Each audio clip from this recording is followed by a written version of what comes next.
పేపర్గా అది ఏమంటే ఇచ్చుడు తక్కువ గిచ్చుడు తక్కువ ఇలా టీఆర్ఎస్ పార్టీది.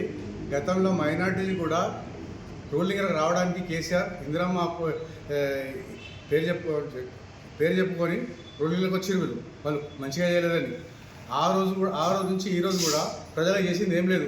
మైనార్టీకి ఇస్తాం 12% రిజర్వేషన్ అని, 12% రిజర్వేషన్ కాదు కదా, ఉన్న 4% రిజర్వేషన్ కూడా కాపాడలేని పరిస్థితి వీళ్ళది, టీఆర్ఎస్ వాళ్ళది.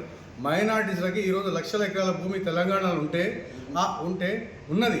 అటువంటి భూమిని కాపాడలేదు టీఆర్ఎస్ పార్టీ. 10 ఏళ్ల కాలంలో వాళ్ళు రాజకీయంలో ఉన్న సీఎం 9 ఏళ్ళ నుంచి మన వక్ఫ్ బోర్డుకి లాగేసిండు. కింద లోయర్ కోర్టు నుంచి సుప్రీంకోర్టు వరకు కేసులు నడుస్తున్నాయి వక్ఫ్ బోర్డు. ఒక్క వక్ఫ్ బోర్డు రికార్డు కూడా కోర్టులో సబ్మిట్ చేయకుండా లక్షల ఎకరాల కేసులు ఇంచుమించు ఓడిపోయారు. దీనికి కారణం టీఆర్ఎస్ పార్టీ కాదా? మీరు చేసింది ప్రజలకు ఇచ్చింది కొంచెం, గిచ్చుడు ఎక్కువ. మైనార్టీస్లకు వక్ఫ్ బోర్డు నుంచి జ్యుడిషియల్ పవర్ ఇస్తామన్నారు, మైనార్టీకి జ్యుడిషియల్ పవర్ ఇవ్వలేదు.